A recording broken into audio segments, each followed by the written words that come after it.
Studio Delhi.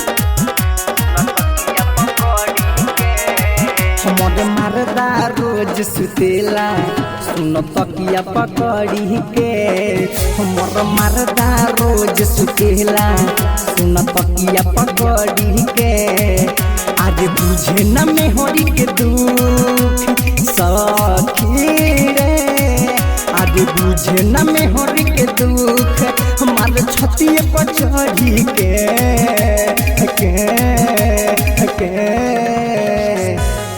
हमर मरदा रोज सुतेला सुन तकिया पकड़ी के। हमर मरदा रोज सुतेला सुन तकिया पकड़ी के। हमर मरदा रोज सुतेला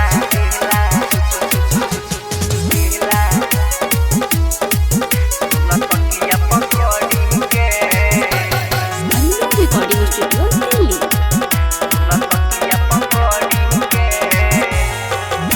सखी रे सैया हमर बकल बाटे।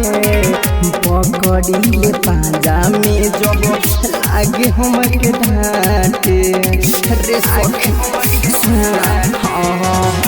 सखी रे सैया हमर बकल बाटे। पकड़ी ले पाजा में जब लागे हमके ढाटे।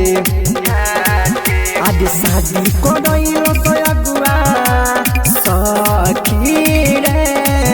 आज शादी करैलो तो अगुआ केने बाटे उमतिया रे।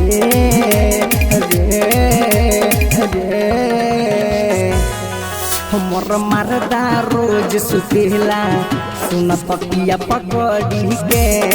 हमर मरदा रोज सुतेला सुन तकिया पकड़ी के। हमर मरदा रोज सुतेला हमर मरदा रोज सुतेला। विकेश भोजपुरिया।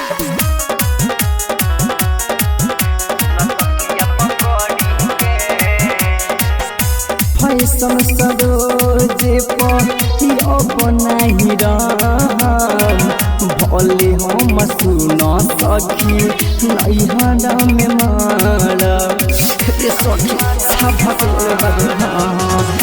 फैशन सरोजे पर बनाही रहम। भले हम सुन सखी नैहरा में मारब। अरे राइटर जयलाल सखी रे।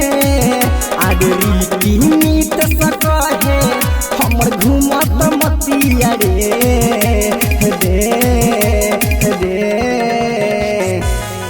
हमर मरदा रोज सुतेला सुन तकिया पकड़ी के। हमर मरदा रोज सुतेला सुन तकिया पकड़ी के। Recording studio